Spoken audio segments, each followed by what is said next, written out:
Hello, ladies and gentlemen. My name is David Petrosky, and I'm going to be talking today about a new law that came into effect today in the city of Los Angeles, August 20th, 2025.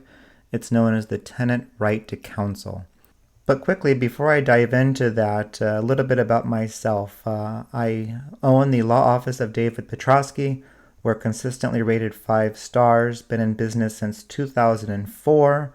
I'm a published author and a referral source for realtors, landlords, and other attorneys, and we get results for our clients. But of course, there's no guarantee of success for any given case. So let's talk about the LA City Tenant Right to Counsel. It's a brand new law that applies throughout the city of Los Angeles, and it was passed by the wonderful, and I use that in quotations, the wonderful LA City Council members. What this law does is that it imposes several requirements on landlords, and it provides qualifying tenants with a free lawyer to defend against an eviction case in the city of Los Angeles. Now, there are several requirements for landlords. One of those requirements is that a landlord in the city of LA, doesn't matter if it's a single-family residence or a condo or a multifamily unit, all landlords must provide the tenant with a notice of right to counsel. The official form can be downloaded from the City of LA's website. Now, that notice of right to counsel needs to be provided to the tenant at the beginning of a tenancy, and it needs to be provided to the tenant in their primary language. The good thing there is that the City of LA does provide that official form in multiple different languages, and you can download those from the city's website. Additionally, a landlord must attach a copy of the notice to right to counsel to any type of eviction or termination notice, and the landlord must post a copy of that notice in a conspicuous common area of the residential building where the tenant lives. So it depends on the type of property. It could be posted inside a garage for a single-family residence.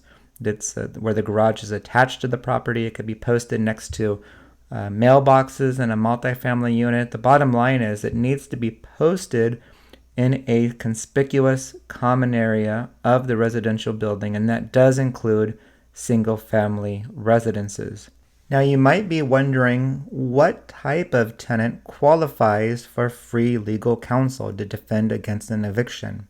Well, tenants qualify for a free lawyer if their income is at or below 80% of the area median income, or the AMI. And here on this document, you can see what those income limits are in 2025. You'll notice that these income limits are pretty high. Myself, I know of many landlords whose income is much less than these income limits. Of course, landlords don't get free legal assistance, even if their income is below these thresholds. But a tenant will get free legal assistance under this law.